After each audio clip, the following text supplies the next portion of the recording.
Bird Show with me, Trainer Francis. Now, here's an object that I will hide under one of these silver cups. Where do you want me to put this object? On your left, on your right, or here in the middle? Which side? Left, right, or middle? Right. Alright, so let's put it right here. Now, let's call in our psychic bird, Dazzle. Dazzle is our sulfur crested cockatoo.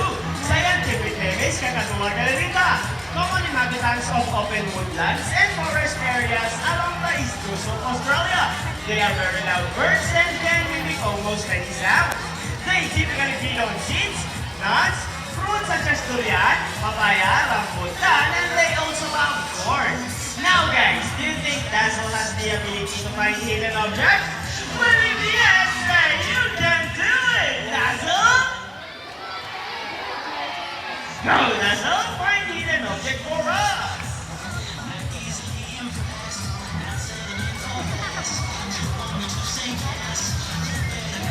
And he found it! A round of applause for Dazzle with Trainer AJ!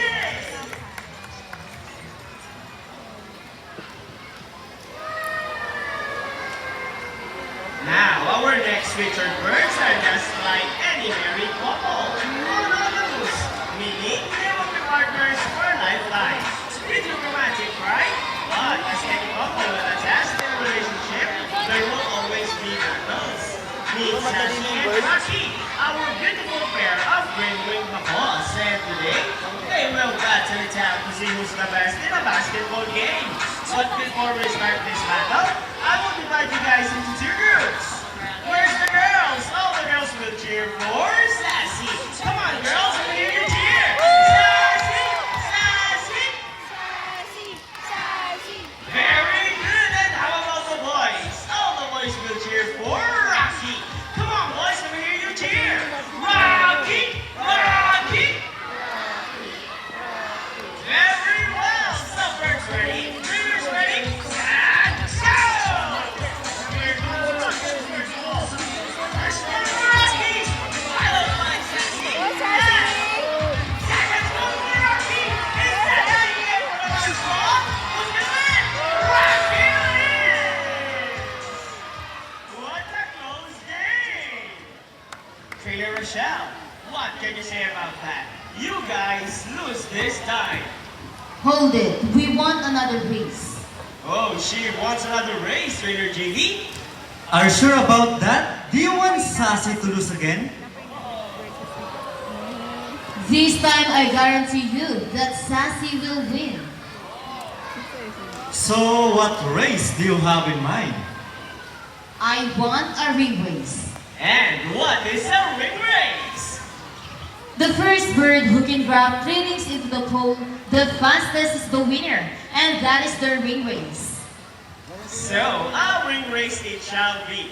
Remember guys, that boys already have 1 point. So girls, let's cheer louder for Sassy to win this time. We'll be doing this again and this time a ring race. Ready, set, go! Here goes Rocky's first ring. Let's go for Rocky. And that's another angle. Hey, what's happening? Sassy wins the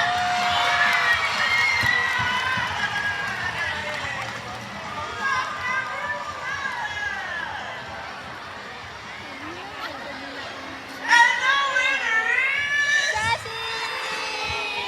Sassy! Trainer Jamie, what can you say about that? 3 rings at the same time! Hey, you guys cheated! Oh, he thinks you cheated! No, we didn't cheat. Sassy used her brain. Oh! So it's true that girls are more intelligent than boys? Of course! Not! A round of applause for Sassy and Rocky with Trainer Rochelle and Trainer Jamie!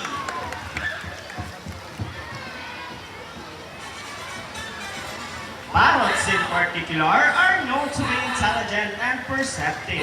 That's why we are continuing to enhance their skills and not get bored. So, here is Sassy, our green-winged macaw, and today, she will show us how intelligent she is by putting the shapes back into the correct slots. Just like Sassy, green-winged macaws are from South America. They are known to be the gentle giants of the parrot family. It is because they are the second largest next to the hyacinth macaws. They can grow up to 92 centimeters in length and can live up to 80 years old. Scientific name is Arachlorophila. Let's go, Sassy girl! They usually feed on seeds, nuts, salt, and minerals along the riverbanks. And for the last shape, let's go, Sassy! There you go! Intelligent try! A round of applause for Sassy with Rita Rochelle! Ladies and gentlemen, now that you have seen our colorful and intelligent parrots, we would like to show you another species of bird here in Manila Ocean Park. Birds of prey, or also known as raptors, hunt and feed by other animals. The term raptor came from the Latin word rapere, meaning to seize or to take by force. These birds are characterized by their keen vision that allows them to detect prey during flight. They also have powerful talons and beak. Ladies and gentlemen, please look to your left, presenting our prominent guy. Here comes Speed! Prominent guys are scientifically classified to reduce one of the 446 species of birds of prey around the world. These birds are found in India, Indonesia, Bangladesh, Pakistan, and of China, including here in the Philippines. And here comes Shadow! They are locally known as Lawi or Bando in Visayas region. Everyone, here comes our chicken! Wow! So cute! And as you can see, we have our homing pigeons! Homing pigeons has an innate homing ability, meaning they will generally return to its nest and mate. A round of applause for our raptors, our chickens, and our homing pigeons!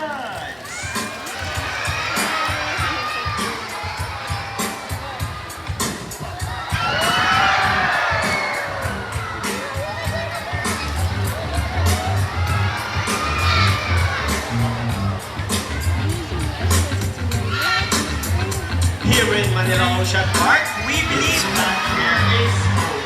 We only not try to take care of our friends in the sea, but also in land and air as well. Now guys, who knows that 3 R's? It's reduce, reuse, and recycle. Very good.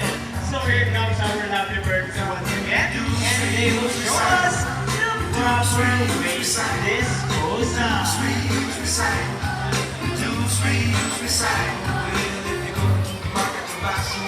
Let's go, buddies!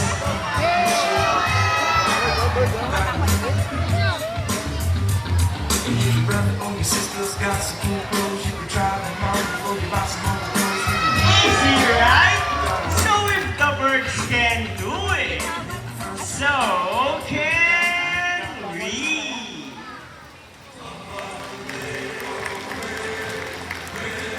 Ladies and gentlemen, we hope you all enjoyed our show. Are the birds spectacular? Yes! Well, in our own way, no matter how small the effort, let's take action in saving them from exploitation or even extinction. Please, let's all do our part in saving the world. Because remember, this is the only home we've got.